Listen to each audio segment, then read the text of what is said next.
जय हिंद। इस वीडियो में हम मध्यकालीन भारत के इतिहास देखेंगे, यानी कि बीपीएससी के 38 बीपीएससी से लेकर 69 बीपीएससी तक जितने भी प्रश्न आपके मध्यकालीन भारत के इतिहास से पूछे गए हैं उन सारे प्रश्नों को देखेंगे। साथ में इसमें देखेंगे बीपीएससी जो एग्जाम लेती है आपका सीडीपीओ का, है ना, उसके भी प्रश्नों को इसमें शामिल किया गया है।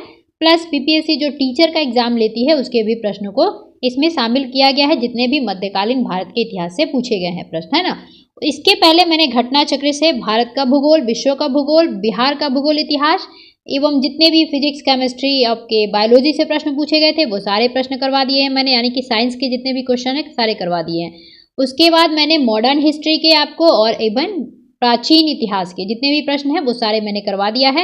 राज्य व्यवस्था से भी जितने भी प्रश्न पूछे गए थे सारे डिटेल में करवा दिया है, तो आप लोग वो वीडियो नहीं देखे हैं तो चैनल पे विजिट करके देख सकते हैं। ओके, और अगर वीडियो पसंद आता है तो आप लोग लाइक जरूर किया करें। चैनल पे नए हैं तो चैनल को सब्सक्राइब करके चैनल से जरूर जुड़े। ओके, चलिए हम आज देखेंगे मध्यकालीन भारत के इतिहास को डिटेल में देखेंगे।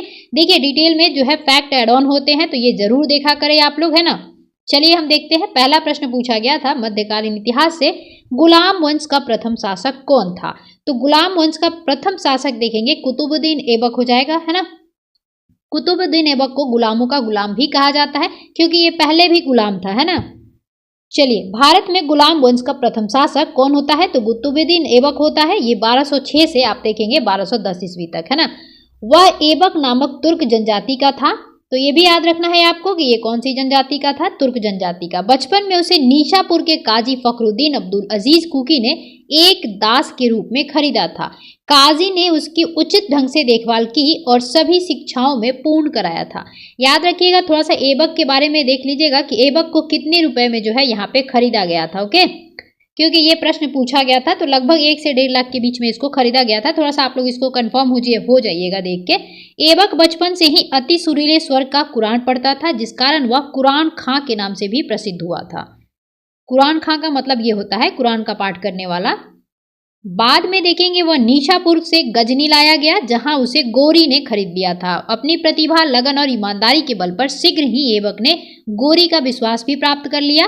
गोरी ने उसे अमीर आखुर के पद पर प्रोन्नत किया, मतलब कि आपको उस पर क्या किया, अपॉइंट किया, और यहीं से उसके जीवन का एक नया अध्याय आरंभ होता है। वह दिल्ली का पहला तुर्क शासक था, ये भी ध्यान रखिएगा। यद्यपि वह लाहौर से ही शासन करता था, तो इसकी राजधानी कहाँ थी, लाहौर ही थी। ये भी कई बार प्रश्न पूछा गया एग्जाम में, तो ये थोड़ा सा आप लोग ध्यान रखिएगा, क्योंकि अक्सर जो है कंफ्यूजन हो जाता है कि दिल्ली रहा होगा, लेकिन इसने क्या किया था, लाहौर से जो है आपका शासन किया करता था ये ऐबक। उसी को भारत में तुर्क राज्य का संस्थापक भी कहा जाता है। गोरी की मृत्यु के बाद लाहौर के नागरिकों द्वारा आमंत्रित करने पर वहां पहुंचकर शासन सत्ता अपने हाथ में लिया। यद्यपि उसने अपना राज्याभिषेक गोरी के मृत्यु के 3 माह पश्चात जून 1206 में कराया था। ऐबक ने कभी सुल्तान की उपाधि धारण नहीं की, क्योंकि उसको लगता था कि जो हमारा ये सुल्तान की पदवी है वो हमें नहीं लेना चाहिए, मतलब वो थोड़ा सा रिस्पेक्ट करता था। उसने केवल मलिक और सिपह सलार की पदवियों से ही अपने को संतुष्ट रखा। गोरी के उत्तराधिकारी ग्यासुद्दीन द्वारा मुक्ति पत्र प्राप्त करने के बाद नियम पूर्वक 1208 में ऐबक को दासता से मुक्ति मिली थी। तो ऐबक को गुलामों का गुलाम भी कहा जाता है, ध्यान रखिएगा। और आपका पहला तुर्क साम्राज्य का संस्थापक भी कौन हो जाएगा, ऐबक हो जाएगा, और गुलाम वंश का संस्थापक भी ऐबक हो जाएगा। वास्तविक देखेंगे तो इल्तुतमिश होगा, वो आगे मिलेगा वैसे प्रश्नों में। अगली प्रश्न है, देखिए ये पूछा ही गया है कि कुतुबुद्दीन ऐबक की राजधानी थी, तो ये कहाँ थी, लाहौर थी, है ना। अगला प्रश्न है, 2.5 दिन का झोपड़ा क्या है। तो 2.5 दिन का झोपड़ा एक मस्जिद है जो जिसके निर्माण जो है आपने कुतुबुद्दीन ऐबक ने करवाया था।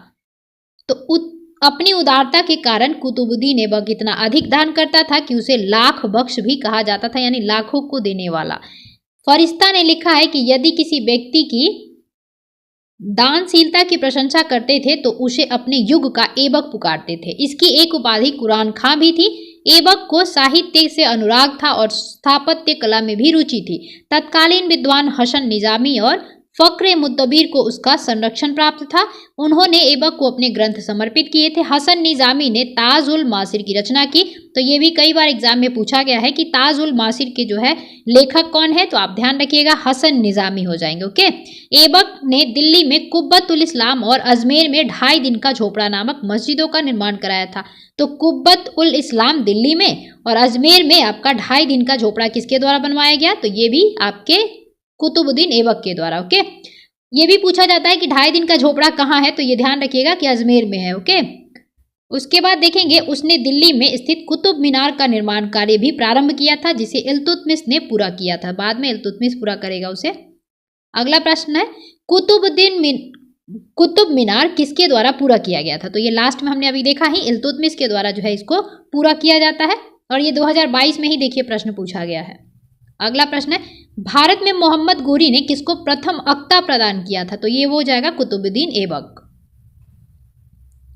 तो गोरी की विजयों के बाद शीघ्र ही उत्तर भारत में अक्ता प्रथा जो है स्थापित हो गई थी। गोरी के मोहम्मद गोरी ने कुतुबुद्दीन ऐबक को 1191 में हासी अक्ता या इक्ता प्रांत प्रदान किया। 1192 से 1206 ईस्वी तक उसने गोरी के प्रतिनिधि के रूप में उत्तरी भारत के विजित भागों का प्रशासन संभाला। इस अवधि में ऐबक ने उत्तरी भारत में तुर्की शक्ति का विस्तार भी किया। अगला प्रश्न है बिहार का प्रथम मुस्लिम विजेता कौन था, तो बिहार का ये हो जाएगा आपको बख्तियार खिलजी, जो पहला बिहार का मुस्लिम विजेता था, है ना, और इसी ने जो है नालंदा विश्वविद्यालय को जो है खराब किया था। मोहम्मद गोरी के एक साधारण दास इख्तियारुद्दीन मोहम्मद बिन बख्तियार खिलजी ने 1193 में से लेके 1202 के मध्य बिहार की विजय की तथा नालंदा एवं विक्रम विश्वविद्यालय को जो है तहस नहस कर ओदंतपुरी पर कब्जा कर लिया। उसने 1198 से 1203 के आसपास बंगाल पर आक्रमण किया। उस समय वहां का शासक कौन था, लक्ष्मण सेन, जो भाग गया बिना युद्ध किए ही, है ना। तुर्की सेना ने राजधानी नदियां में प्रवेश कर बुरी तरह लूटपाट की। राजा की अनुपस्थिति में नगर में आत्मसमर्पण कर दिया। लक्ष्मण सेन जो थे भागकर दक्षिण बंगाल में शरण ले लिए, वहीं कुछ समय तक शासन करता रहा। प्रसिद्ध पार्शियन इतिहासकार मिन्हाजुद्दीन सिराज ने अपनी पुस्तक तबकात-ए-नासरी में बिहार में उसके हमलों के बारे में विस्तार से वर्णन किया। तो अब ये भी प्रश्न पूछा जाता है, ध्यान रखिएगा, तबकात-ए-नासरी किसकी है, तो ये मिन्हाजुद्दीन सिराज की है। ओके, जिसमें उन्होंने बिहार के हमले के बारे में विस्तार से बताया है। तो बिहार के एग्जाम में वो बुक जो है पूछा जाता है। अगला है बिहार पर बख्तियार खिलजी के हमले का पहला विवरण प्राप्त होता है, तो देखिए ये प्रश्न पूछ ही दिया गया तबकात-ए-नासरी में, है ना। अगला प्रश्न है नालंदा बिहार का विध्वंस किसने किया था, तो बख्तियार खिलजी। नालंदा हो या विक्रमशिला विश्वविद्यालय हो, एक्चुअली वो बौद्ध ग्रंथ जितने भी थे ना उसको जलाना चाहता था, मतलब कि वो बौद्ध प्रथा को ही खत्म करना चाहता था, है ना। बिहार में तुर्क सत्ता का वास्तविक संस्थापक कौन हो जाएगा, तो यही हो जाएगा आपका बख्तियार खिलजी। अगला प्रश्न है मुस्लिम शासक जिसका साम्राज्य दारुल इस्लाम का एक भाग माना जाता था वो कौन था, तो ये था इल्तुतमिश, है ना। अब इल्तुतमिश का कार्यकाल देख लीजिए कि काल था इसका 1229 में बगदाद के खलीफा ने इल्तुतमिश को खिल्लत प्रदान की। अब सल्तनत सैद्धांतिक रूप से बगदाद खलीफा के अधीन दारुल इस्लाम का एक भाग बन गया। ओके, तो दारुल इस्लाम, ये ध्यान रखिएगा, नाम क्या, इल्तुतमिश। अगला प्रश्न है इल्तुतमिश ने बिहार में अपना प्रथम सूबेदार किसे नियुक्त किया था, तो इसने किया था मलिक जानी को। ये भी प्रश्न बहुत बार एग्जाम में पूछा जाता है, जैसे देखिए 48वें 52वें में पूछा गया है, अब बीपीएससी टीचर में भी इसको रिपीट किया गया था। इल्तुतमिश ने बिहार शरीफ एवं बाढ़ पर अधिकार कर राजमहल की पहाड़ियों में तेलियागढ़ी के समीप हिशामुद्दीन येवाज को पराजित किया। एवाज ने इल्तुतमिश की अधीनता स्वीकार कर ली। इल्तुतमिश ने एवाज के स्थान पर मलिक जानी को बिहार का सूबेदार नियुक्त किया। तो थोड़ा सा ध्यान ये भी रखिएगा कि एवाज को हटा के इसने मलिक जानी को बिहार का सूबेदार नियुक्त किया था। ओके, अगला प्रश्न है राजस्व के उसके सिद्धांत प्रतिष्ठा, शक्ति और न्याय के सिद्धांतों पर आधारित थे। बलबन के बारे में ये शब्द किसने कहा था, तो बलबन के बारे में ये कहे थे जियाउद्दीन बर्नी ने। तो बलबन के बारे में जियाउद्दीन बर्नी यह कहता है कि राजस्व के उसके सिद्धांत प्रतिष्ठा, शक्ति और न्याय के सिद्धांतों पर आधारित थे। ध्यातव्य है कि बलबन दिल्ली सल्तनत काल के दौरान गुलाम वंश का एक शासक था। उसने रक्त एवं लौह की नीति अपनाई थी। तो ये भी प्रश्न पूछा जाता है कि रक्त एवं लौह की नीति किसने अपनाई थी, तो बलबन ने अपनाई थी। इससे बलबन से भी बहुत प्रश्न पूछे जाते हैं, जैसे नौरोज वगैरह किसने स्टार्ट किया था, ये सब प्रश्न आते हैं, तो आगे कहीं मिलेगा। भारत के अगला प्रश्न है भारत के एकीकरण के बाद वह मध्य पूर्व और पश्चिमी एशिया को एक करना चाहता था, जो एक विश्व साम्राज्य की स्थापना की ओर एक महत्वपूर्ण कदम था।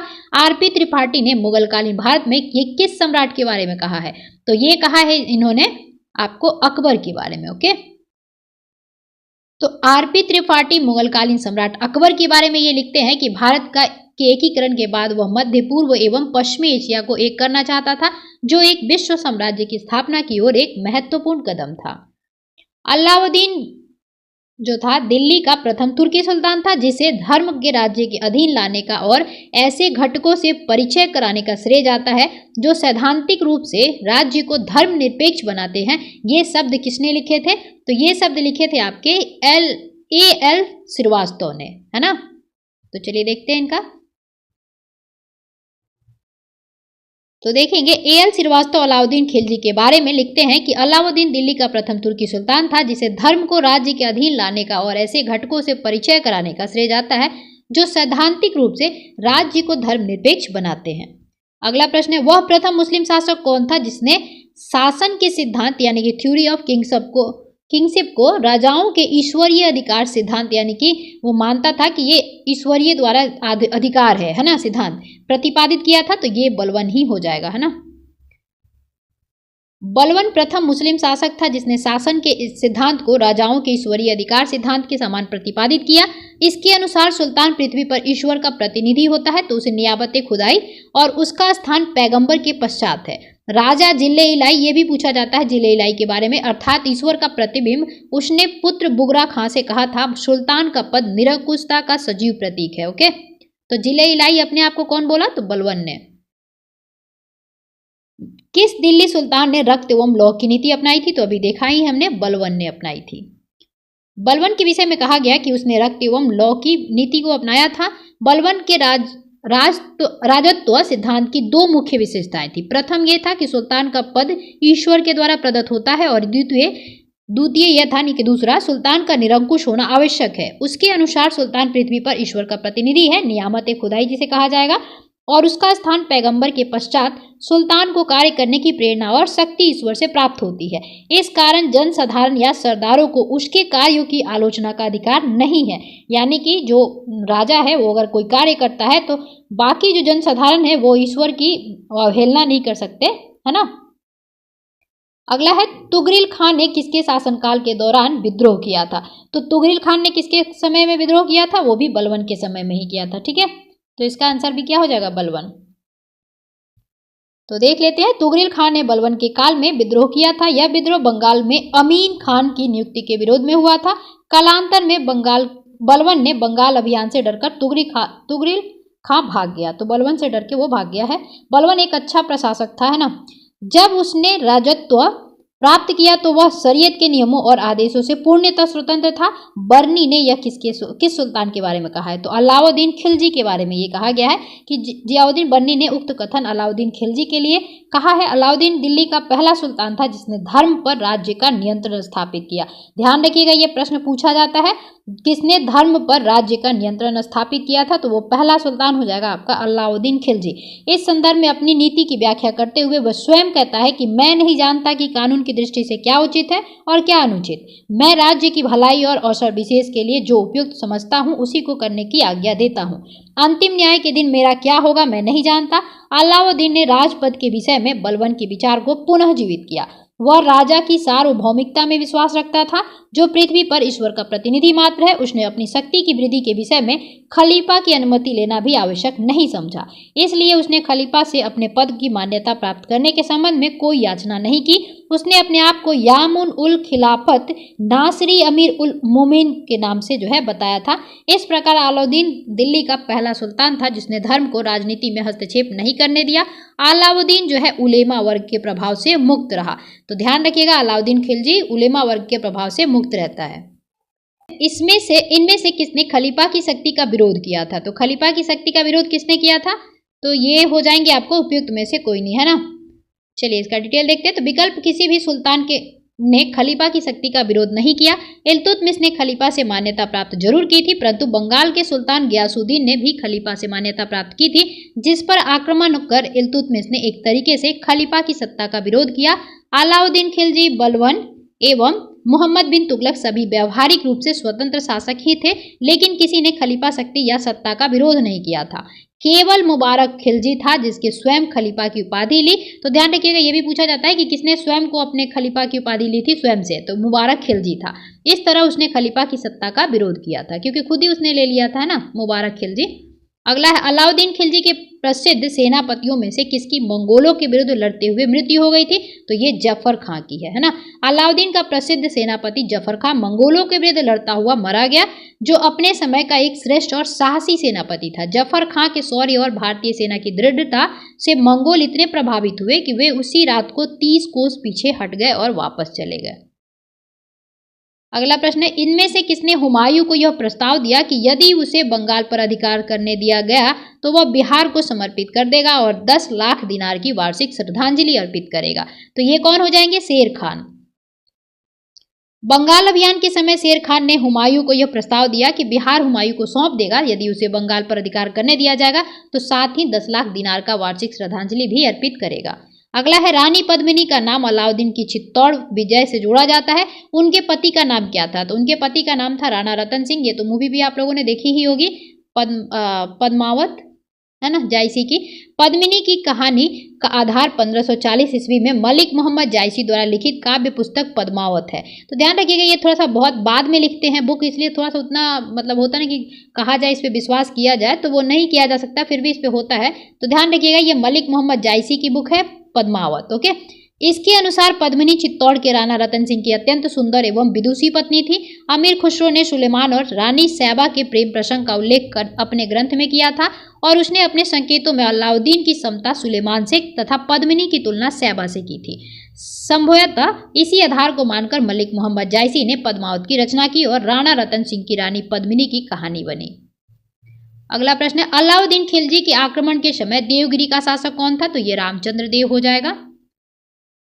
अलाउद्दीन के आक्रमण के समय देवगिरी का शासक रामचंद्र देव था। 1296 ईस्वी में देवगिरी के शासक रामचंद्र देव ने अलाउद्दीन के सफल आक्रमण से बाध्य होकर उसे प्रति वर्ष एलिचपुर की आयत भेजने का वादा किया, परंतु 1305 में आप देखेंगे अथवा 1306 ईस्वी में उसने कर को दिल्ली नहीं भेजा, जिस कारण 1307 ईस्वी में अलाउद्दीन ने मलिक कफूर अलाउद्दीन खिलजी का एक बहुत अच्छा सेनापति था, है ना, कहा जाता है वो शायद आपका ट्रांसजेंडर था, के नेतृत्व में एक सेना देवगिरी पर आक्रमण करने के लिए भेजी गई। राजा रामचंद्र देव युद्ध में पराजित हुआ और उसने आत्मसमर्पित कर दिया। तो मलिक कफूर जो है इसका बहुत अच्छा सेनापति रहता है, ठीक है, 1000 दिनारी भी इसको कहा जाता है। अगला प्रश्न है, किस सुल्तान के काल में खालिशा भूमि अधिक पैमाने पे विकसित हुई थी? तो ये हुई थी अलाउद्दीन खिलजी के समय। देखेंगे अलाउद्दीन की राजस्व और लगान व्यवस्था का मुख्य उद्देश्य एक शक्तिशाली और निरंकुश राज्य की स्थापना करना था।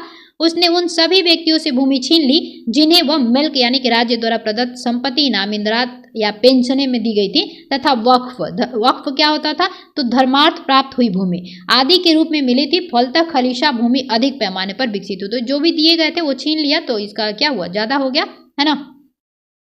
अगला प्रश्न, अलाई दरवाजा का निर्माण किस सुल्तान ने करवाया था? तो अलाई और अलाउद्दीन खिलजी, है ना। अलाई दरवाजा का निर्माण सुल्तान अलाउद्दीन खिलजी ने कुतुब मीनार के निकट करवाया था। इसका निर्माण लाल पत्थरों तथा संगमरमर के द्वारा हुआ है। यह 1311 ईस्वी में बनकर तैयार हुआ। इल्तुतमिश के मकबरे की तरह इसमें एक चौकोर बड़ा कमरा है जिसकी छत पर एक गुंबद है और इसकी चारों ओर दीवारों में एक मेहराबदार प्रवेश द्वार है ना। दिल्ली के किस सुल्तान ने सबसे ज्यादा नहरों का निर्माण कराया था? तो ये हो जाएगा FST यानी कि फिरोज शाह तुगलक।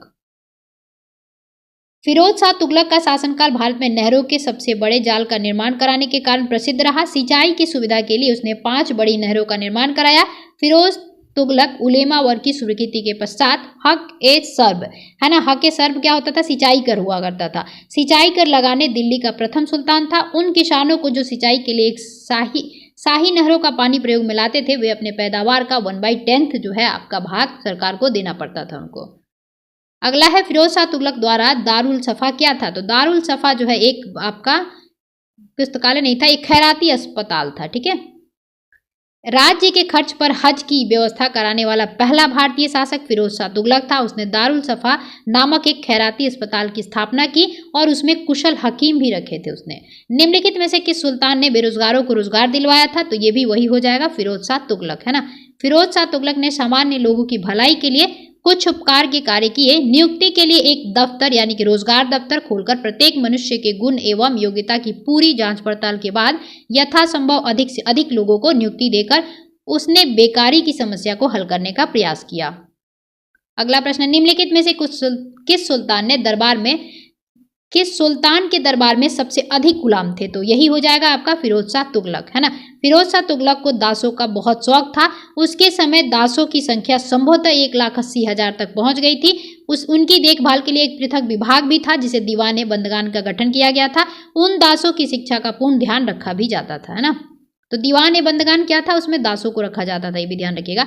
निम्नलिखित में से किस मुसलमानों ने फलों की गुणवत्ता सुधारने के लिए उपाय किए थे? तो ये भी वही हो जाएगा, फिरोज शाह तुगलक। फिरोज शाह तुगलक ने बागवानी में अपनी अभिरुचि के कारण दिल्ली के निकट लगभग 1200 नए बाग लगवाए थे। अलाउद्दीन के 30 पुराने बागों को फिर से उसने लगवाया।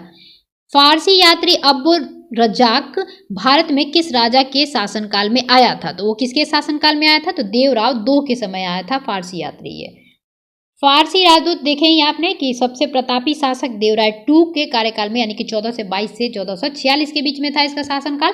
विजयनगर आया था। उसने अपने यात्रा वृतांत मतला उस शदाइनी व मज्म उल बहरीन में देवराय 2 के शासनकाल के बारे में वर्णन किया है। ठीक है। अगला प्रश्न, तैमूर के आक्रमण के बाद भारत में किस वंश का राजा स्थापित हुआ था? तो ये हो जाएगा सैयद वंश। तैमूर के आक्रमण जब हुआ था कितने समय में? तो 1398 ईस्वी में। तुगलक शासन को कमजोर कर दिया। 1412 ईस्वी में नासरुद्दीन की मृत्यु के साथ ही तुगलक वंश का अंत हो गया। 14 से 13 ईस्वी में देखेंगे सरदारों ने दौलत खां को दिल्ली का सुल्तान चुना, परंतु उसे दौलत खां के सूबेदारी खिज्र खां ने पराजित कर दिया। वह तैमूर द्वारा नियुक्त लाहौर का सूबेदार था। तैमूर के आक्रमण के बाद 1414 ईस्वी में उसने दिल्ली पर अधिकार कर एक नए वंश सैयद वंश की नींव डाली थी। ओके। अगला प्रश्न है, निम्नलिखित में से किस सुल्तान ने एक नगर बसाया जहां अब आगरा है? तो ये आगरा को बसाने का किसको जाता है श्रेय? सिकंदर लोदी को। 17 जुलाई 1489 को, यानी कि 89 को निजाम खां सुल्तान सिकंदर शाह के नाम से सिंहासन पर बैठा। वह लोदी वंश का महानतम शासक था। 1504 में सिकंदर लोदी ने राजस्थान के शासकों पर नियंत्रण के उद्देश्य से यमुना नदी के किनारे आगरा नामक नवीन नगर बसाया और इसे अपनी राजधानी भी बनाया। उसने कृषि और व्यापार की उन्नति के लिए प्रयत्न किया। नाप का पैमाना गज सिकंदरी, ध्यान रखिएगा ये प्रश्न पूछा जाता है। गज सिकंदरी उसी के समय में आरंभ किया गया था। उसने निर्धनों के लिए मुफ्त भोजन की व्यवस्था की। उसके समय में योग्य व्यक्ति की एक सूची बनाकर प्रत्येक 6 माह पश्चात उसके सामने प्रस्तुत की जाती थी।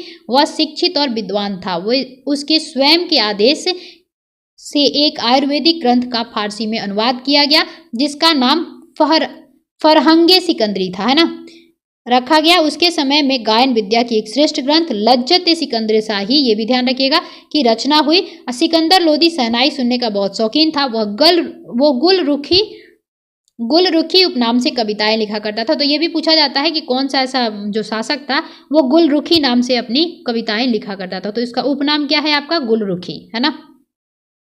अगला प्रश्न है, विजयनगर साम्राज्य के संस्थापक कौन थे? तो ये हो जाएंगे हरिहर बुक्का 1936 में, है ना। तो विजयनगर साम्राज्य की स्थापना मोहम्मद बिन तुगलक के शासनकाल में, एमबीटी के शासनकाल में ही बहुत से जो है आपके राज्यों की, मतलब कि अलग अलग साम्राज्य की स्थापना होने लगती है, टूट जाता है थोड़ा सा। ये मोहम्मद बिन तुगलक जो है आपका, ये थोड़ा सा कमजोर पड़ जाता है। इसकी भी नीतियां, पढ़ा लिखा बहुत था लेकिन जो भी नीति लागू किया वो सक्सेस नहीं हुआ, है ना।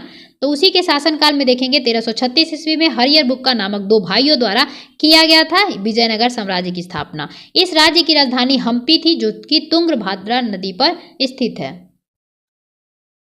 अगला है, विजयनगर के उस पहले शासक की पहचान करें जिसने बहमनियों से गोवा को छीना था। तो किसने छीना था? हरिहर 2 ने छीना था। तो 1377 में बुक्का की मृत्यु के बाद उसका पुत्र हरिहर द्वितीय 1377 से लेकर 1407 के बीच में सिंहासन पर बैठा। उसने महाराजा धीराज की उपाधि भी ग्रहण की। उसने कनारा, मैसूर, त्रिचनापल्ली, कांची आदि प्रदेशों को जीता और श्रीलंका के राजा से राजस्व वसूल किया। बहमनी राज्य से भी उसका संघर्ष हुआ। 1377 ईस्वी में सुल्तान मुजाहिद ने उसके राज्य पर आक्रमण किया किंतु सफल नहीं हुआ। हरिहर 2 उसकी सबसे बड़ी सफलता पश्चिम में बहमनी राज्य से बेलगांव व गोवा छीनना था। वह शिव विरूपाक्ष का उपासक था। अगला है, विजयनगर के राजा कृष्णदेव राय ने गोलकुंडा युद्ध किस राजा के साथ लड़ा था? तो गोलकुंडा का युद्ध कुली कुतुब शाह के साथ में हुआ था इनका। तो विजयनगर के राजा कृष्णदेव राय ने गोलकुंडा का युद्ध गोलकुंडा के सुल्तान कुली कुतुब शाह के साथ लड़ा था। गोलकुंडा में कुतुब शाही वंश की स्थापना कुलू कुतुब शाह ने की थी। जब कृष्णदेव राय उड़ीसा के साथ युद्ध में व्यस्त थे तब कुतुब शाह ने विजयनगर की सीमा पर स्थित पांगल और गुंटूर के दुर्गों पर आक्रमण कर दिया तथा वारंगल को कोडबुदु आदि के किले जीत लिए। इसके पश्चात उसने विजयनगर पर आक्रमण करने का प्रयास किया। कृष्णदेव राय और कुतुब शाह के बीच संघर्ष हुआ। कुतुब शाही सेना जो है पराजित हुई। कृष्णदेव राय एक अच्छे शासक थे, है ना, तुलु वंश के थे ये। अगला प्रश्न है, विजयनगर साम्राज्य के वित्तीय व्यवस्था की मुख्य विशेषता क्या थी? तो सबके वैसे मैक्सिमम के भू राजस्व ही थे। तो विजयनगर राज्य को विभिन्न स्रोतों के आय प्राप्त होते थे, यथा भू राजस्व, संपत्ति कर, व्यापारिक कर, व्यवसायिक कर, उद्योगों पर लगाए जाने वाले कर, सामाजिक और सामुदायिक कर तथा अपराधों के लिए आरोपित अर्थदंड। भूमि की भली भांति सर्वेक्षण किया जाता था और उपज का 1/6 भाग भूमि कर के रूप में वसूल किया जाता था। शिष्ट भूमि कर हुआ करता था। तो ध्यान रखिएगा, शिष्ट पूछा जाए क्या है तो भूमि कर है। नामक राज्य की आय की प्रमुख स्रोत था। केंद्रीय राजस्व विभाग को 58वें आपका कहा जाता था। तो केंद्रीय राजस्व विभाग जो था उसको क्या कहा जाता था? 58वें। अगला प्रश्न है, विजयनगर साम्राज्य का अवशेष कहाँ मिलता है? तो ये कहाँ मिलेगा? हम्पी में मिलेगा।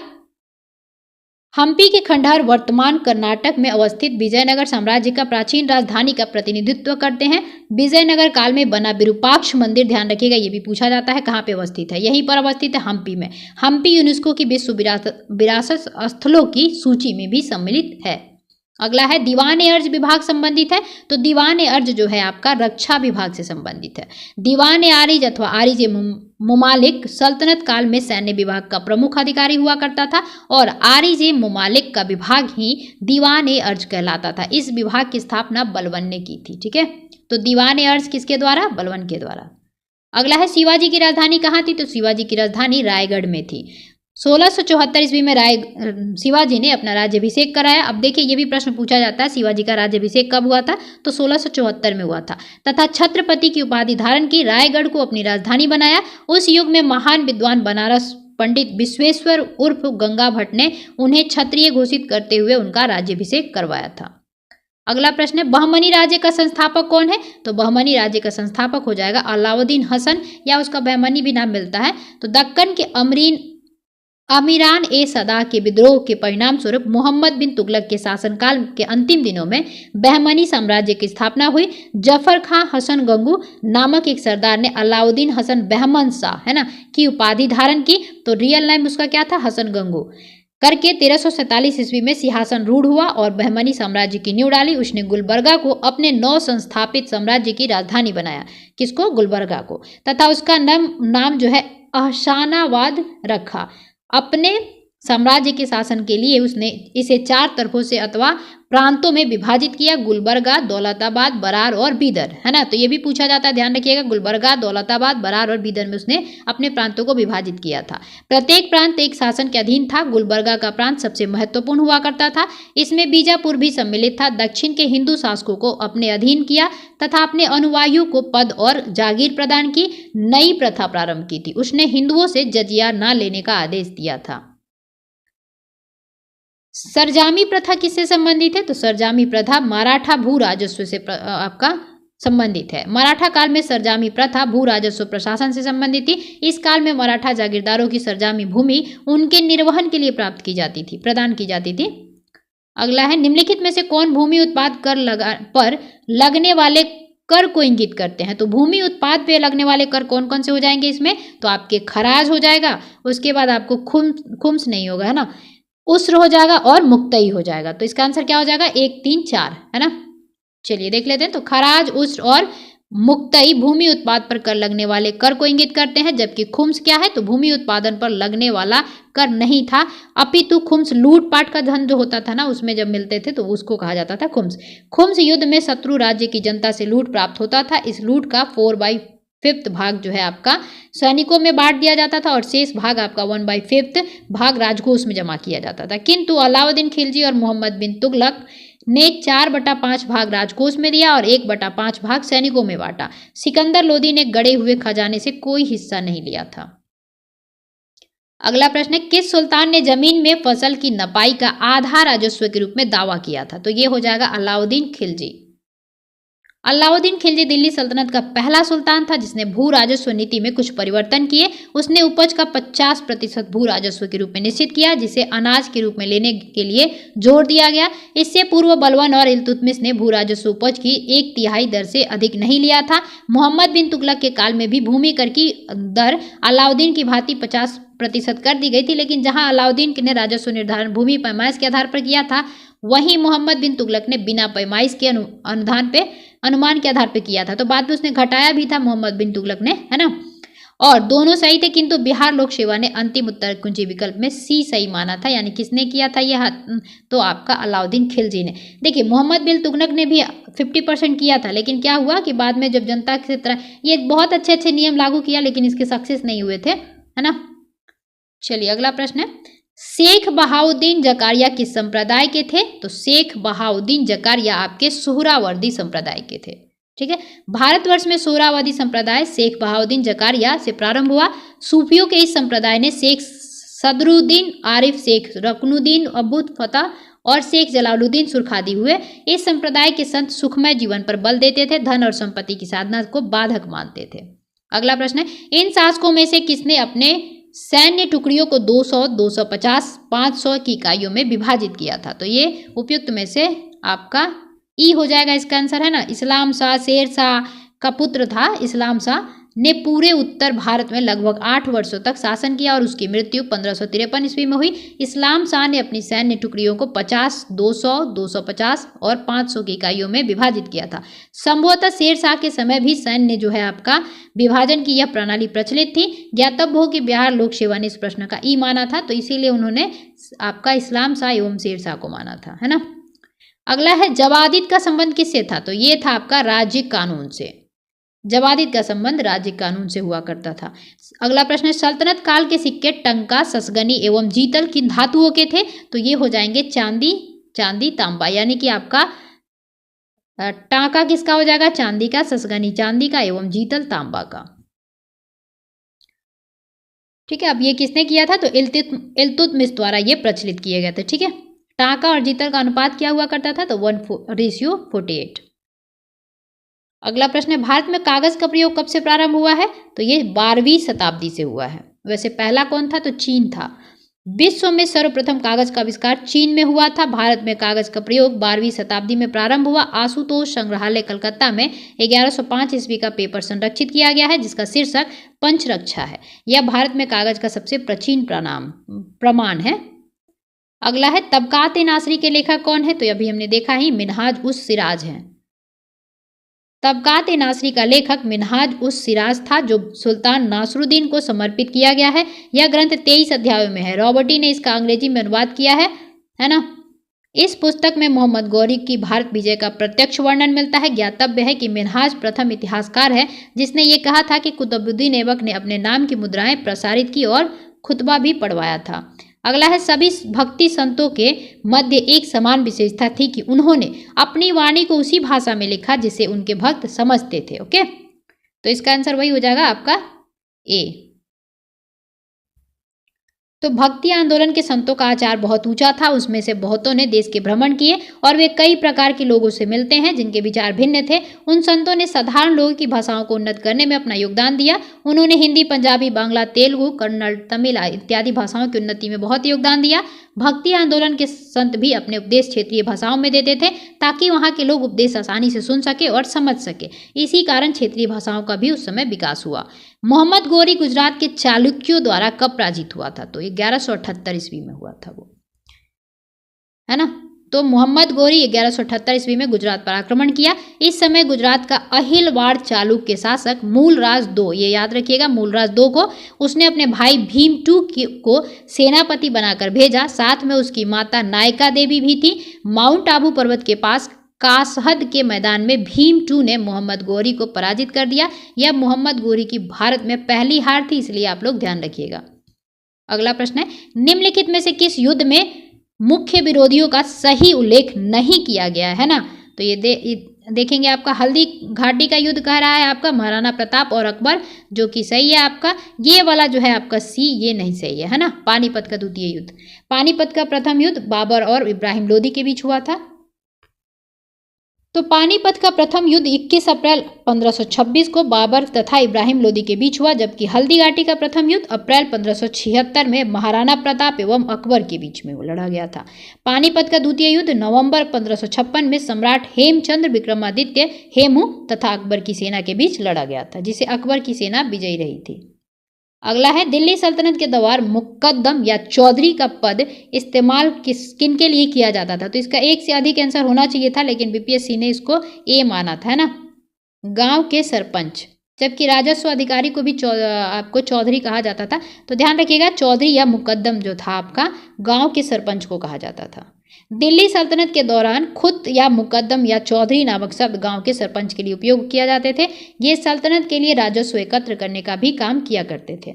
अगला है, तबकात अकबरी, जिसे कभी कभी अबुल फजल के अकबरनामा से अधिक विश्वसनीय माना जाता है, किसके द्वारा लिखी गई है? तो इसको लिखा था निजामुद्दीन अहमद ने। तो देखिए, तबकात अकबरी की रचना निजामुद्दीन अहमद द्वारा की गई थी। मुगल कालीन इतिहास को जानने की इस रचना इसकी महत्वपूर्ण भूमिका है। एक सेकंड, आप लोग ये भी ध्यान रखिएगा कि अकबरनामा जो पूछा जाता है किसकी है? तो अबुल फजल की है। अगला है, इनमें से किस प्रसिद्ध शासक ने अपनी माता के नाम पर विजयनगर के पास नांगालपुरम की एक उपनगरीय बस्ती बसाई थी? तो आपके तुलु वंश के कृष्णदेव राय।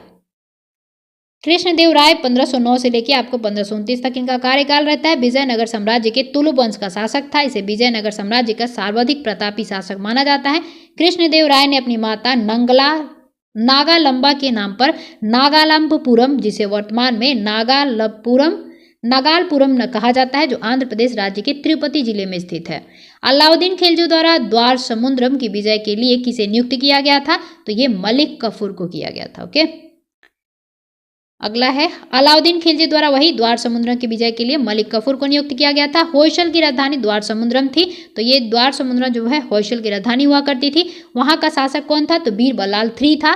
या दक्षिण भारत की संपूर्ण विजय का श्रेय मलिक कफूर को ही जाता है। अगला है, मोरक्को के यात्री इब्न बतूता का वृत्तांत किस रूप में जाना जाता है? तो ये जाना जाता है रिहला के रूप में, है ना। मोरक्को यात्री था इब्न बतूता, उसने रिहला लिखा था, है ना। तो इब्न बतूता अफ्रीका के मोरक्को प्रांत का रहने वाला था, जो मोहम्मद तुगलक के काल में आया था। यह भी प्रश्न पूछा जाता है कि इब्न बतूता किसके काल में आया था? तो एमबीटी के काल में आया था। ओके, दिल्ली आया। इसने अपनी यात्रा वृत्तांत अरबी भाषा में रिहला नामक पुस्तक में लिखा। इसमें मोहम्मद बिन तुगलक के कालीन नीतियों की आलोचना की है। अगला प्रश्न है, फतेहपुर सीकरी स्थित प्रसिद्ध बुलंद दरवाजा जामा मस्जिद का कौन सा प्रवेश द्वार बनता है? तो ये दक्षिणी। फतेहपुर सीकरी स्थित प्रसिद्ध बुलंद दरवाजा जामा मस्जिद का दक्षिणी प्रवेश द्वार बनता है। फतेहपुर सीकरी की जामा मस्जिद का निर्माण मुगल शासक अकबर ने करवाया था।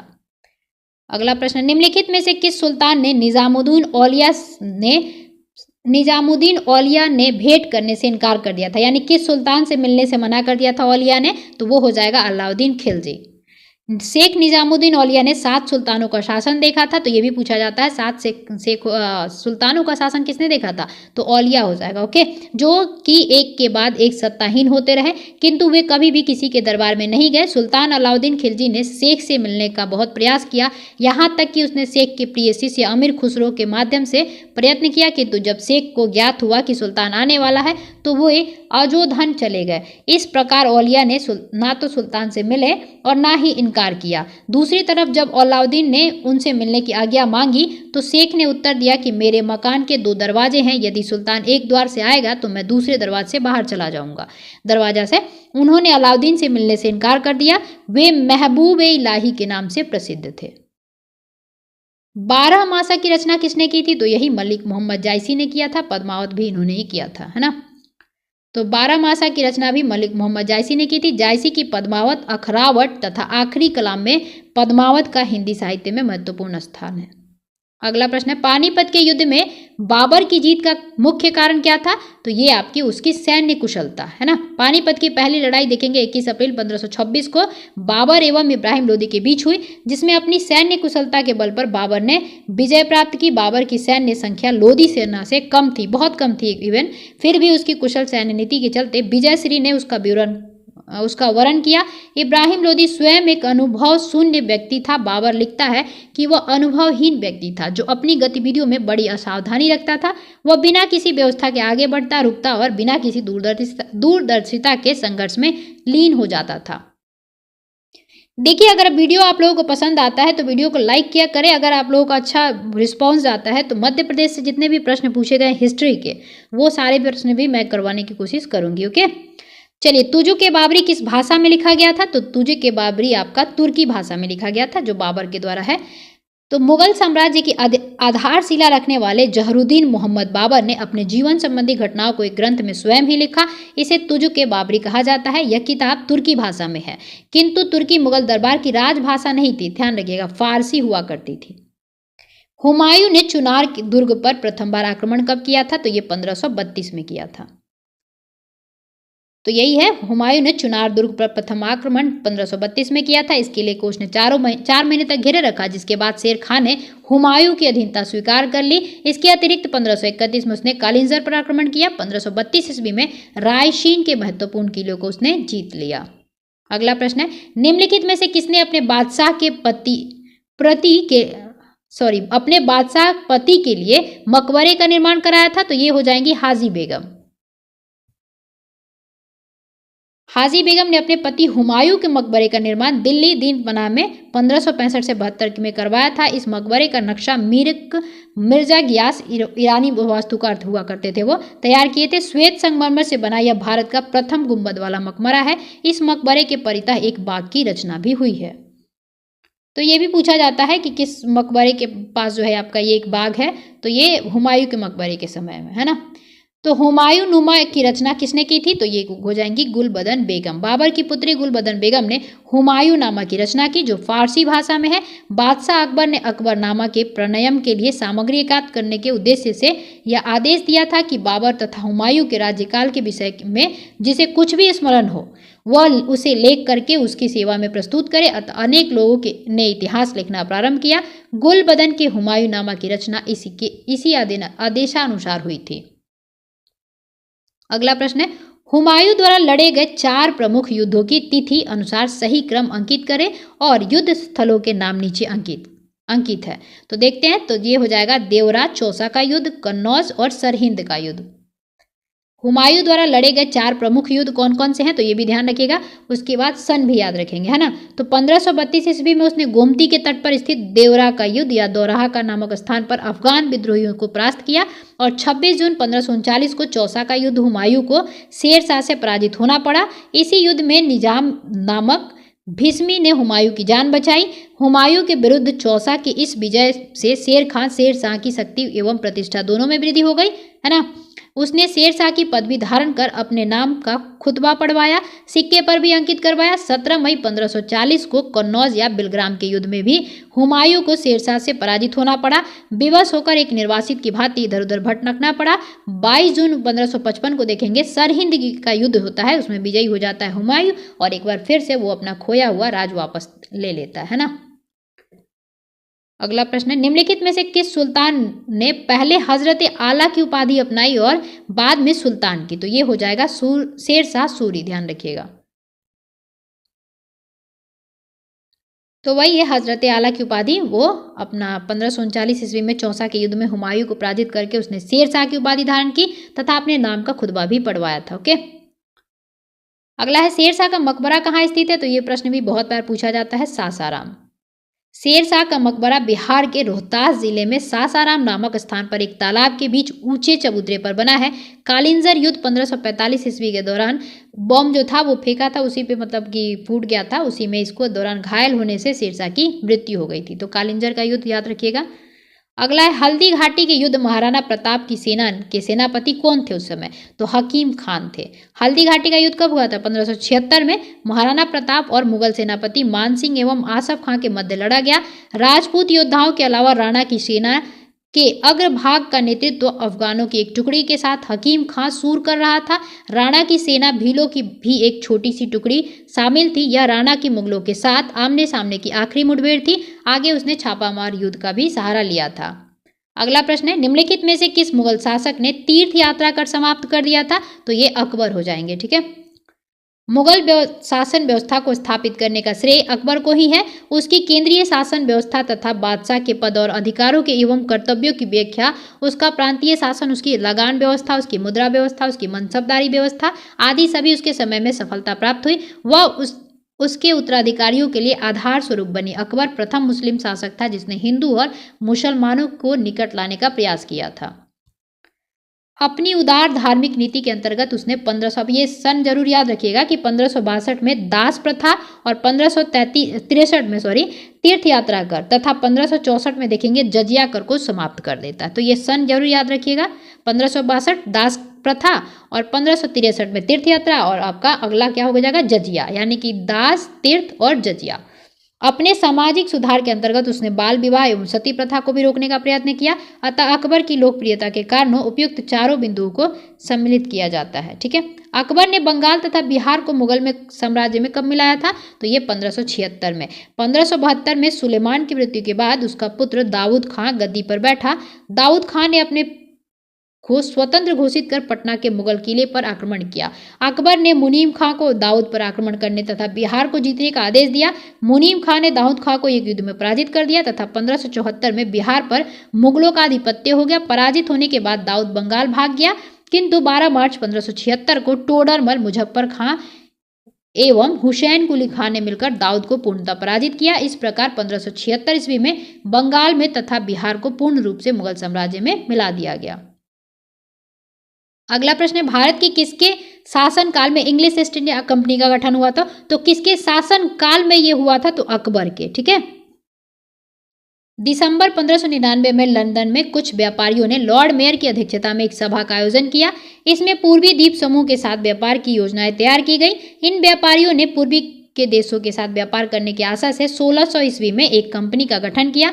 इसका नाम governor and company of merchants of London trading into the east Indies के रखा गया था। इसे जॉन कंपनी के नाम से भी जाना जाता है। इस दौरान भारत का बादशाह कौन था, 1556 से 1605 तक अकबर का कार्यकाल रहता है। ओके, अगला है, आईने अकबरी किसके द्वारा लिखी गई थी, तो ये लिखी गई थी अबुल फजल के द्वारा।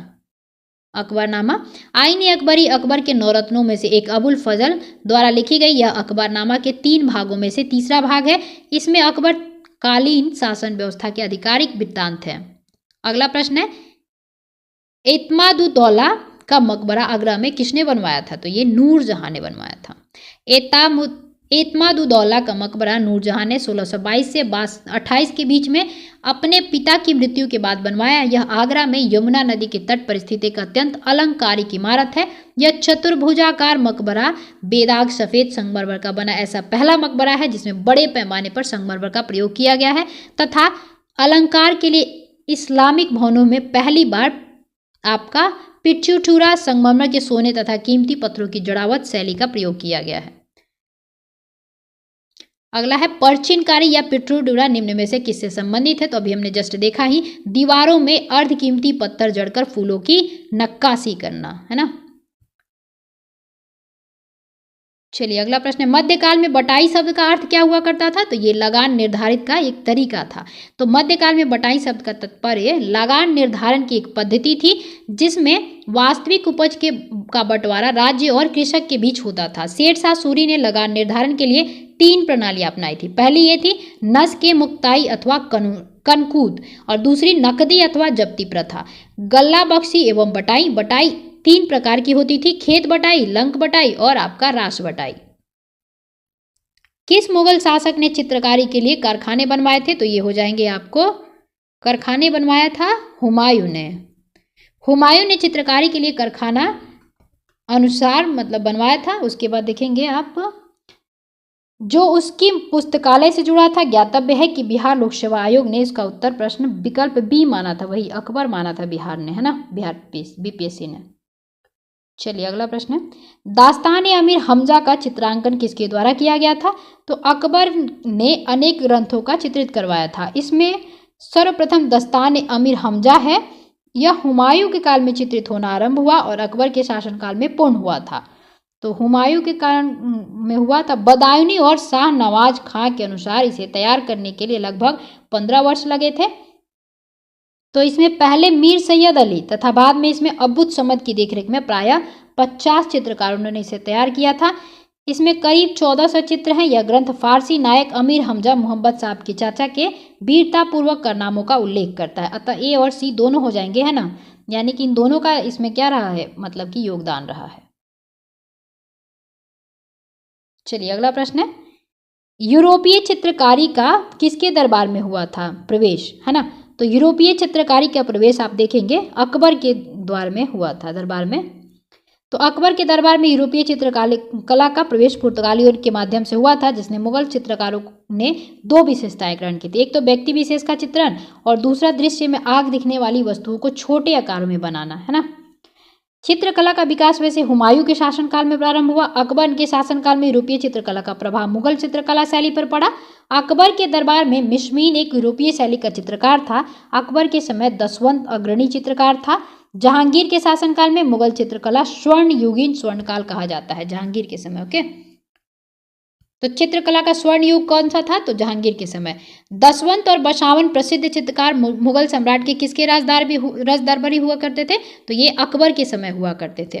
तो दसवंत और बशावन अकबर कालीन चित्रकार थे। दसवंत जो एक कहार का बेटा था, ये के काम अकबर इतना प्रभावित हुआ था कि उसने इसे अपने समय में अग्रणी चित्रकार बनने में सहयोग दिया, किंतु बाद में यह महान चित्रकार मानसिक रूप से विक्षिप्त हो गया और 1584 ईस्वी में इसने आत्महत्या कर ली। अकबर कालीन चित्रकारी नाम अबुल फजल ने अपनी पुस्तक आईने अकबरी में गिनाए हैं। दसवंत, बशावन, केशवलाल, ये सब जो है आपके उसके समय चित्रकार हुआ करते थे।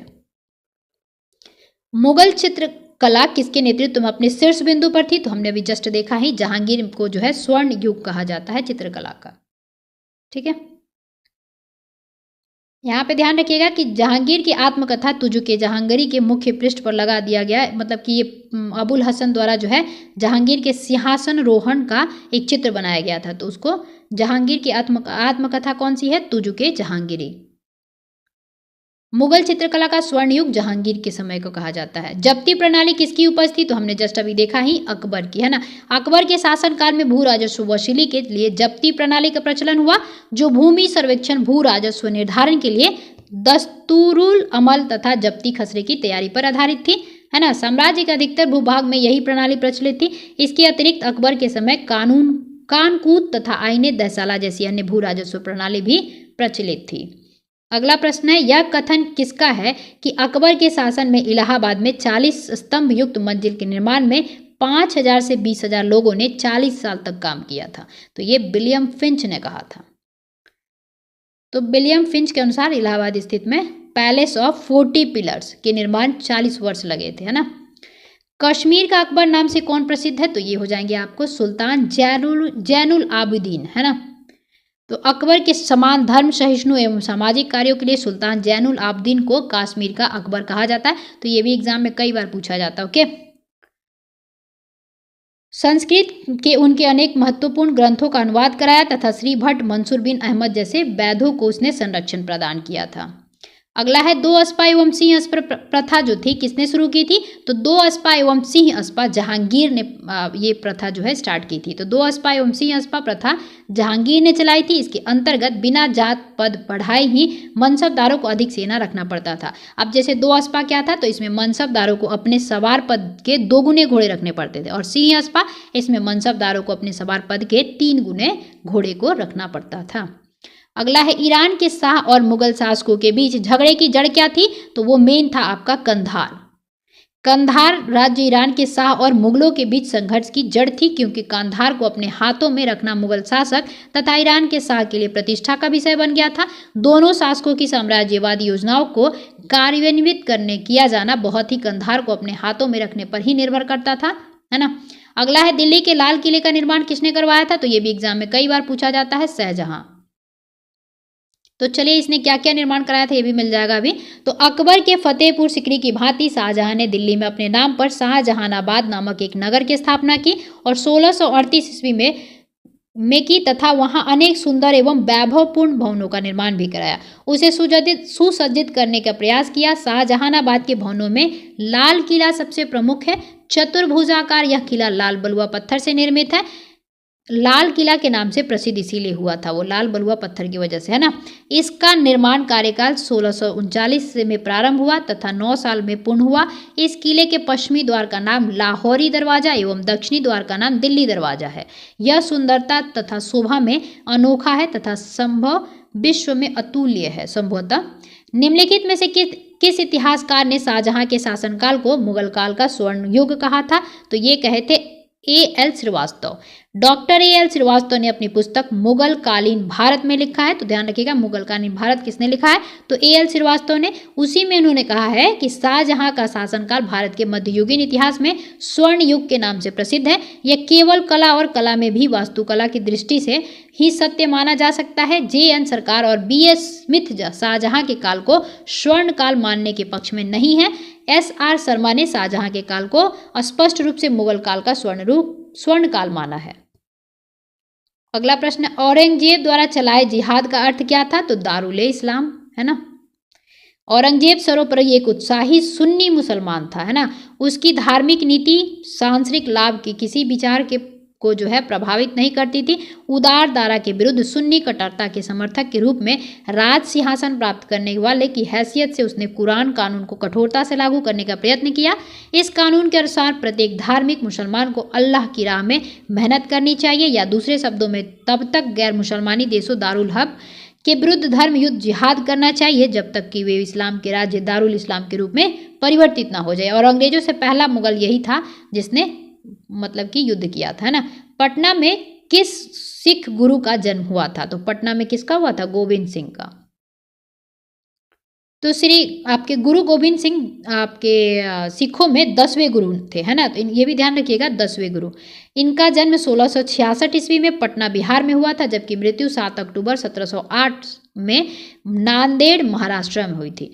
मुगल प्रशासन में मुहतसिब क्या था? तो मुहतसिब जो था लोक आचरण अधिकारी हुआ करता था। मुगल प्रशासन में मुहतसिब जन आचरण के निरीक्षण विभाग का प्रधान था। उसका कार्य प्रजा के आचरण को उच्च बनाए रखना। प्रजा के आचरण को शुद्ध बनाए रखने के लिए अकबर ने नगरों में मदिरा की बिक्री तथा वेश्याओं का निवास निषिद्ध घोषित कर दिया था। वेश्याओं को नगर से निष्कासित कर एक नए स्थान पर बसाया गया और उसका नाम शैतानपुरी रखा गया। अगला प्रश्न है, मुगल प्रशासन में मदद ए मास इंगित करता है। तो ये किसको इंगित करता है? विद्वानों को दी जाने वाली राजस्व मुक्त अनुदत्त भूमि को। ठीक है, तो मुगल प्रशासन में विद्वानों को एवं धार्मिक लोगों को दी जाने वाली राजस्व मुक्त अनुदान भूमि को मदद ए मास कहा जाता था, है ना। इसे सयूर गाल भी कहा जाता था। दान दी जाने वाली समस्त भूमि का निरीक्षण सद्र करता था तथा सद्र का यह भी दायित्व था कि इन अनुदानों का दुरुपयोग न होने पाए या भूमि स्थानांतरित नहीं होती थी और अनुदान ग्राही के पास वंशानुगत रूप से रहती थी। अगला है, मयूर सिंहासन पर बैठने वाला अंतिम मुगल बादशाह कौन था? तो मोहम्मद शाह, है ना। शाहजहां द्वारा बनवाए गए प्रसिद्ध, अब ये भी पूछा जाता है कि मयूर सिंहासन किसने बनवाया था? तो शाहजहां ने बनवाया था। बैठने वाला अंतिम मुगल शासक मोहम्मद शाह था, क्योंकि इसके काल में नादिर शाह ने 1739 में भारत पर आक्रमण किया और करनाल युद्ध में मुगल सेना को पराजित किया। समकालीन लेखक आनंद राम मुखलिस के अनुसार नादिर शाह अपने साथ 60,000 रुपए, कई हजार असरपियाँ, 1 करोड़ रुपए का सोना, 50 करोड़ के जवाहरत तथा कोहिनूर तथा तख्त ए ताउस मयूर सिंहासन जिसे कहते थे वो भी ईरान ले गया। अगला प्रश्न है, निम्नलिखित में से किस मुगल बादशाह को वजीर गाजुद्दीन ने दिल्ली में दाखिल नहीं होने दिया था? तो ये हो जाएंगे शाह आलम द्वितीय। शाह आलम द्वितीय का कार्यकाल 1759 से मतलब कि 1759 से 1806 तक था। इसका 1806 तक। उसका वास्तविक नाम क्या था? तो अली गौहर, है ना। अली गौहर। अपने पिता आलमगीर द्वितीय की मृत्यु के समय वह बिहार में था। यद्यपि उसे मुगल बादशाह घोषित कर दिया गया था, किंतु मुगल दरबार की गुटबाजी के चलते वह बिहार में रहा और दिल्ली का सिंहासन 1760 ईस्वी से 1771 तक खाली पड़ा रहा। 1772 में मराठों की सहायता से वह दिल्ली पहुंच सका। शाह आलम द्वितीय के समय में ही दिल्ली पर अंग्रेजों का अधिकार हो गया 1803 में। अगला प्रश्न है, अलाउद्दीन खिलजी के आक्रमण के समय चित्तौड़ का शासक कौन हुआ करता था? तो राणा रतन सिंह, है ना। मलिक मोहम्मद जायसी द्वारा लिखित काव्य पुस्तक पद्मावत से ये चीज़ें जो है मालूम पड़ती है ना। तो हमने देखा ही था ये चीज़ें। चलिए अगला प्रश्न है, मुगल प्रशासन में मुख्य काजी क्या था? तो काजी जो हुआ करता था वो मुख्य न्यायाधीश का काम करता था, है ना। तो मुख्य काजी काजी उल कुजात या प्रधान काजी तथा न्याय विभाग का प्रमुख हुआ करता था। भारत में मुगल वंश का संस्थापक कौन था? तो ये हो जाएगा आपको बाबर, है ना, इब्राहिम लोदी को हरा के। तो मुगल वंश का संस्थापक बाबर था। मुगल शासक वास्तव में तुर्की की चगताई नामक शाखा के थे, है ना। इस शाखा का नाम प्रसिद्ध मंगोल नेता चंगेज खां के द्वितीय पुत्र के नाम पर पड़ा था, जिसके अधिकार मध्य एशिया तथा तुर्की देशों के तुर्किस्तान था। चलिए अगला प्रश्न है, खिलजी वंश का प्रथम शासक कौन था? तो ये हो जाएंगे जलालुद्दीन खिलजी। जलालुद्दीन खिलजी कब आता है? तो ये 1290 ईस्वी में खिलजी वंश की स्थापना करता है। उसने अपने राज्य अभिषेक 1290 ईस्वी में कैकुआ द्वारा बनवाए गए अपूर्ण किलोखोरी के महल में करवाया था। Doctor A.L. श्रीवास्तव के अनुसार जलालुद्दीन खिलजी दिल्ली का प्रथम तुर्की सुल्तान था, जिसने उदार निरंकुशवाद के आदर्शों को अपने सामने रखा। अगला प्रश्न है, 26 जून 1539 को शेरशाह और हुमायूं के बीच युद्ध कहाँ पर लड़ा गया था? तो ये हो जाएगा चौसा का युद्ध, है ना, 1539 में। तो थोड़ा सा डेट याद रख लीजिएगा कि 26 जून 1539 को शेरशाह सूरी और मुगल शासक हुमायूं के बीच चौसा का युद्ध हुआ था। शेरशाह सूरी हुमायूं को हराया और फरीद अल दीन शेरशाह की उपाधि को से अपने को मतलब कि सुशोभित किया, धारण किया। अली गौहर का बिहार अभियान किस वर्ष समाप्त हुआ था? तो ये 1759 को, है ना, 1759। मुगल सम्राट अली गौहर 1759 में बिहार पर आक्रमण किया और पटना स्थित अंग्रेजी फैक्ट्री में राज्याभिषेक किया और अपना नाम शाह आलम द्वितीय रखा। तो इसका असली नाम क्या था? अली गौहर, है ना। इसके समय में ही पानीपत का तृतीय युद्ध 1761 में तथा बक्सर का युद्ध 1764 में हुआ था। ज्ञान दीपक नामक पुस्तक की रचना किस महान संत ने की है? तो ये दरिया साहब ने की है। देखिए ये 2023 का ही प्रश्न है। ओके, ज्ञान दीपक नामक पुस्तक याद रखिएगा दरिया साहब के द्वारा की गई है। अगला है, इनमें से किसने भारत में फारसी त्योहार नौरोज की शुरुआत की थी? तो ये हो जाएगा आपको बलबन। गियासुद्दीन बलबन 1266 से 1286 ईस्वी ने भारत में ईरानी त्योहार नौरोज को मनाने की प्रथा आरंभ की। नौरोज ईरानी नववर्ष है, जिसे फारसी नववर्ष के रूप में भी जाना जाता है। बलबन ने अपने दरबार में सिजदा एवं पाबोस प्रथा की शुरुआत की थी, जो फारसी परंपरा का अनुकरण करती है। तो ये पाबोस में क्या होता था? लेट के, और सिजदा में क्या होता था? बैठ के राजा को मतलब कि आमंत्रित करना होता था। नाथपंथियों, सिद्धों और योगियों ने भक्ति धर्म को किस क्षेत्र में लोकप्रिय बनाया था? तो ये उत्तर भारत में। तो ध्यान रखिएगा, नाथपंथी, सिद्धों और योगियों ने भक्ति धर्म को उत्तर भारत में प्रसिद्ध किया था, है ना। वही चीज है कि नाथपंथ मध्यकाल में धार्मिक व्यक्तियों का समूह था। नाथपंथियों, सिद्धों और योगियों ने भक्ति धर्म को उत्तर भारत में लोकप्रिय बनाया। उनका मानना था कि मोक्ष का मार्ग निराकार की प्राप्ति ध्यान से संभव है, इसलिए उन्होंने योगासन, श्वास व्यायाम और ध्यान जैसी विद्याओं के माध्यम से ईश्वर की प्राप्ति का मार्ग बतलाया था। फुतुवात ए आलमगिरी किसके द्वारा लिखी गई है? तो ईश्वरदास नागर के द्वारा। फुतवात ए आलमगिरी पुस्तक ईश्वरदास नागर के द्वारा लिखी गई है, जो लंबे समय तक जोधपुर जिले में एक मुगल अधिकारी थे। इस कृति में औरंगजेब के शासनकाल 1698 ईस्वी तक की कुछ महत्वपूर्ण घटनाएं जो है शामिल की गई। ओके, तो बाकी इसमें कुछ खास नहीं है। चलिए अगला प्रश्न देखते हैं। निम्नलिखित कथनों पर विचार करें और बताएं कि कौन सा जो है आपका कथन सही है। तो चलिए देख लेते हैं। इसका आंसर हो जाएगा आपको ए, यानी कि सही कौन कौन से हैं? 3 और 4 हैं। तो प्रदेश में तैमुरिड राजवंश की स्थापना हुई बाबर के समय में आगमन से। युद्ध में तोपों की शुरुआत बाबर के समय से, है ना। बारूद तो पहले ही स्टार्ट हो चुका था ना। तो देख लेते हैं। 14वीं और 15वीं शताब्दी में भारत की सैन्य उद्देश्यों के लिए बारूद का उपयोग होने लगा था। यहाँ तक कि तोपखाने भी प्रारंभिक रूप से जाना जाता था। बाबर का भारत में पहला वास्तविक अभियान 1519 में हुआ, जब उसने भेरा पर कब्जा कर लिया। भारतीय ललित कला में दिल्ली सल्तनत का सबसे बड़ा योगदान सच्चे गुंबदों और मेहराबों सहित इस्लामी वास्तुकला विशेषताएं की शुरुआत और वास्तुकला की भारतीय और इस्लामी शैलियों का एकीकरण था। तिमुरिड राजवंश एक सुन्नी मुस्लिम राजवंश था। तिमुरिड राजवंश के सदस्य फारसी संस्कृति में काफ़ी प्रभावित थे। उन्होंने इतिहास में 2 प्रसिद्ध साम्राज्य स्थापित किए, अर्थात फारस और मध्य एशिया में तिमुरिड साम्राज्य और भारतीय उपमहाद्वीप में मुगल साम्राज्य। इतने 1526 से 1857 तक। 1857 में जब बहादुर शाह जफर 2 मतलब हट जाते हैं तब खत्म हो जाता है। अगला है, निम्नलिखित में से किस बंदरगाह को मुगल काल के दौरान बाबुल मक्का या मक्का का द्वार कहा जाता था? तो सूरत को, है ना। तो मुगल काल के दौरान सूरत को बाबुल मक्का या मक्का का द्वार कहा जाता था, क्योंकि मक्का की तीर्थ यात्रा सूरत से ही शुरू होती थी। सूरत गुजरात का प्रमुख शहर है। यह अपने वस्त्रों के लिए भी जाना जाता है। हीरे की कटाई पॉलिशिंग मुख्य केंद्रों में से एक है। विश्व के इतिहास में मध्यकाल के दौरान यह एक महत्वपूर्ण बंदरगाह हुआ करता था। ठीक है, इसे मक्के के द्वार के रूप में जाना जाता है, क्योंकि कई तीर्थयात्री समुद्री मार्ग से सूरत से रवाना होते थे। इसे पश्चिम एशिया के प्रवेश द्वार के रूप में भी जाना जाता है सूरत को। ठीक है, अगला प्रश्न है, सल्तनत काल में सार्वजनिक वितरण प्रणाली किसने प्रारंभ की थी? तो ये अलाउद्दीन खिलजी हो जाएगा। ओके, सन 1565 ईस्वी में कौन सा प्रसिद्ध युद्ध हुआ था? तो ये प्रसिद्ध युद्ध है आपका तालीकोटा का युद्ध। 1565 में तालीकोटा का युद्ध बीजापुर, अहमदनगर, गोलकुंडा और बीदर की संयुक्त सेनाओं ने विजयनगर को पराजित किया। इस संयुक्त सेना में केवल बरार शामिल नहीं था। फरिश्ता के अनुसार यह युद्ध तालीकोटा में लड़ा गया, किंतु यह युद्ध वास्तविक क्षेत्र राक्षसी एवं तंगड़ी नामक दो ग्रामों के बीच स्थित था। तो ध्यान रखिएगा, कभी कभी राक्षसी या तंगड़ी युद्ध भी कहा जाता है इसको। तालीकोटा के युद्ध के समय विजयनगर का साम्राज्य कौन था शासक? सदाशिव, है ना, सदाशिव राय था, किंतु वास्तविक शक्ति उसके मंत्री राम राय के हाथों में था। राम राय एक योग्य सेनापति था।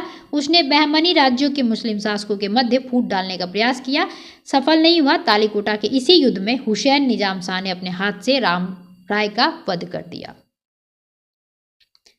अगला प्रश्न है, दीन ए इलाही किसके द्वारा प्रारंभ किया गया था? तो ये अकबर के द्वारा प्रारंभ किया गया था। तो अकबर से तो बहुत प्रश्न आते हैं। 1582 ईस्वी में तौहीद ए इलाही या दीन ए इलाही की स्थापना की थी इसने, तो सन भी याद रखिएगा। इसके अंतर्गत अकबर ने सभी धर्मों के मूल सिद्धांतों को सम्मिलित कर इसे सर्वमान्य बनाने का प्रयास किया। दीन ए इलाही वास्तव में सूफी सर्वेश्वरवाद पर आधारित एक विचार पद्धति थी। इसका प्रधान पुरोहित अब्दुल फजल था। हिंदुओं में केवल बीरबल ने इसे स्वीकार किया था। ठीक है, तो देखिए आपका मध्यकालीन भारत से 110 पूरे प्रश्न पूछे गए थे, जो कि संपूर्ण हुआ। अगर वीडियो पसंद आई हो तो वीडियो को लाइक जरूर करें। नए हैं चैनल पे तो चैनल को सब्सक्राइब करके चैनल से जरूर जुड़ें।